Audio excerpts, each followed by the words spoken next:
दोस्तों नमस्कार। आज हम बात करने वाले हैं एक ऐसे बदलाव की जो आने वाले समय में लाखों प्राइवेट कर्मचारियों की जिंदगी को सीधे तरीके से प्रभावित कर सकता है। अगर आप किसी प्राइवेट कंपनी में काम करते हैं या नौकरी करने की सोच रहे हैं, तो ये वीडियो आपके लिए बहुत जरूरी है, क्योंकि हाल ही में जो रिपोर्ट सामने आई है, उसके अनुसार 2026 और 27 में प्राइवेट कर्मचारियों की सैलरी में 5% से लेकर 10% तक की बढ़ोतरी होने की संभावना है। अब पहली नजर में ये खबर अच्छी लगती है, लेकिन असली सवाल ये है कि क्या सच में आपकी सैलरी बढ़ेगी, कितनी बढ़ेगी और सबसे जरूरी किसकी ज्यादा और किसकी कम बढ़ेगी। देखिए साथियों, जो सामने खबर आई है उसके मुताबिक कंपनियां अब अपनी हायरिंग स्ट्रेटेजी में बदलाव ला रही है। पहले जहाँ कंपनियां बड़े पैमाने पर हायरिंग करती थी, अब वो ज्यादा फोकस्ड हायरिंग कर रही है। खासकर मिड लेवल यानी कि 3 से 10 साल के अनुभव वाले कर्मचारियों पर ज्यादा ध्यान दिया जा रहा है। साथियों, वीडियो में आगे बढ़ने से पहले मैं आपसे एक रिक्वेस्ट करना चाहता हूँ।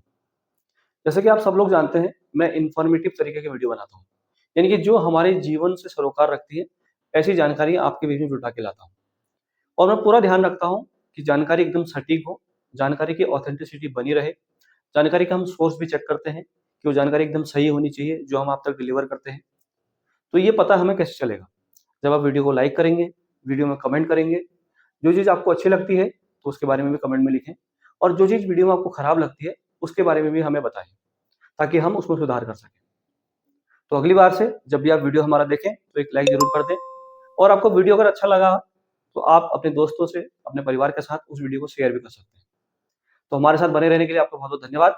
चलिए वीडियो में आगे बढ़ते हैं। एओन और विल्स टावर वॉटसन जैसी एचआर कंसल्टिंग कंपनियों की रिपोर्ट बताती है कि भारत में एवरेज सैलरी इंक्रीमेंट पिछले कुछ सालों से लगभग 9% के आसपास बना हुआ है, लेकिन 2026 और 27 में ये थोड़ा स्टेबल या कुछ सेक्टर में कम भी हो सकता है।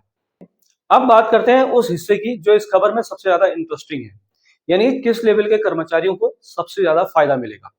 साथियों, रिपोर्ट्स के मुताबिक मिड और सीनियर लेवल के कर्मचारियों को सबसे ज्यादा फायदा मिलने की उम्मीद की जा रही है। इनका हिस्सा करीब 48% तक हो सकता है। इसका मतलब यह है कि कंपनियां एक्सपीरियंस लोगों को रिटेन करना चाहती है, क्योंकि उन्हें रिप्लेस करना महंगा और मुश्किल होता है। वहीं अगर हम जूनियर लेवल यानी कि फ्रेशर्स, 1 या 2 साल के एक्सपीरियंस वाले लोगों की बात करें, तो उनके लिए इंक्रीमेंट का परसेंटेज 22 से लेकर 26% के बीच रहने का अनुमान है। यानी कि साफ है कि कंपनियां अभी भी फ्रेशर्स के बजाय एक्सपीरियंस वर्कफोर्स पर ज्यादा फोकस कर रही है। अब यहाँ एक बड़ा सवाल उठता है कि आखिर कंपनियां ऐसा क्यों कर रही है। तो इसका जवाब है साथियों, एट्रिशन रेट, यानी कि नौकरी छोड़ने की दर। पिछले कुछ सालों में भारत में एट्रिशन रेट काफी ज्यादा बढ़ा है, खासकर आईटी और स्टार्टअप सेक्टर में। लोग बेहतर सैलरी और वर्क लाइफ बैलेंस के लिए जल्दी जल्दी जॉब स्विच कर रहे हैं। इसी वजह से कंपनियां अब स्टेबल वर्कफोर्स चाहती हैं, और इसलिए वो एक्सपीरियंस कर्मचारियों को ज्यादा सैलरी देकर उन्हें रोकने की कोशिश कर रही है। एक और इंटरेस्टिंग बात यह है कि करीब 28% कंपनियां अपनी वर्कफोर्स को 10 से 15% तक बढ़ाने की योजना बना रही है। यानी कि हायरिंग पूरी तरह से रुकी नहीं है, बल्कि टारगेटेड हो गई है।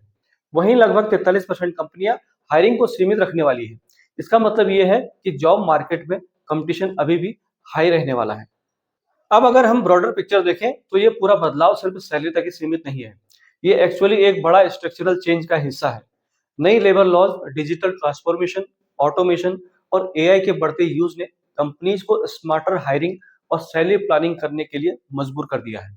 अब कंपनी सिर्फ डिग्री नहीं देख रही है, बल्कि स्किल पर ज्यादा ध्यान दे रही है।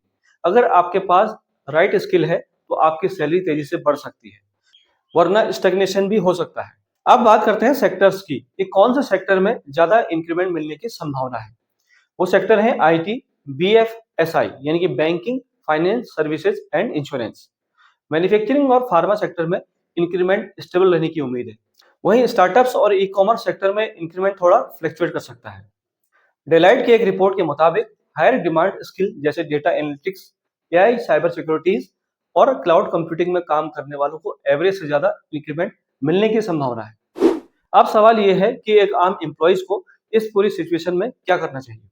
सबसे पहली बात, स्किल अपग्रेड करना बहुत जरूरी है साथी। अगर आप स्मॉल स्किल सेट पर टिके हैं तो आपकी ग्रोथ लिमिटेड हो सकती है। दूसरी बात, ब्लाइंडली जॉब स्विच करने से बचें, क्योंकि मार्केट अब थोड़ा अलर्ट हो गया है और हर स्विच उतना फायदेमंद नहीं होगा जितना पहले होता था। तीसरी बात है, परफॉर्मेंस पर फोकस करें, क्योंकि कई कंपनियां अब वेरिएबल पे, परफॉर्मेंस बेस्ड इंक्रीमेंट पर ज्यादा ध्यान दे रही है। अब एक और एंगल समझते हैं साथियों, जो है इन्फ्लेशन यानी कि महंगाई का। अगर आपकी सैलरी 8% बढ़ती है लेकिन इन्फ्लेशन 6% है, तो आपकी रियल इनकम सिर्फ 2% ही बढ़ रही है। यानी कि इंक्रीमेंट का फायदा उतना बड़ा नहीं है जितना कि दिखता है। इसलिए सिर्फ सैलरी इंक्रीमेंट देखकर खुश होने की बजाय आपको अपनी ओवरऑल फाइनेंशियल प्लानिंग पर ध्यान देना चाहिए। अब अगर हम इस खबर को एक लाइन में समझें, तो ये सिर्फ सैलरी इंक्रीमेंट की खबर नहीं है, बल्कि ये एक संकेत है कि जॉब मार्केट धीरे धीरे मैच्योर हो रहा है और कंपनीज अब ज्यादा स्ट्रेटेजिक तरीके से काम कर रही है। आने वाले समय में वही लोग आगे बढ़ेंगे जो अपनी स्किल पर लगातार इंप्रूवमेंट करेंगे और मार्केट की जरूरत के हिसाब से खुद को ढालेंगे। तो साथियों, अगर आप प्राइवेट सेक्टर में काम करते हैं, तो ये समय खुद को अपग्रेड करने का है, स्मार्ट डिसीजन लेने का है और फ्यूचर के लिए तैयार रहने का है। क्योंकि सैलरी बढ़ेगी या नहीं, ये सिर्फ कंपनीज पर डिपेंड नहीं करता, ये काफी हद तक आप पर भी डिपेंड करता है। अगर आपको ये जानकारी यूजफुल लगी हो, तो इस वीडियो को लाइक करें, चैनल पर पहली बार है चैनल को सब्सक्राइब जरूर करें और अपने दोस्तों के साथ इसे शेयर भी जरूर करें, ताकि वो भी इस बदलाव को समझ सकें। हम मिलते हैं अगली वीडियो में एक नई जानकारी के साथ। तब तक अपना ख्याल रखें। नमस्कार। जय हिंद।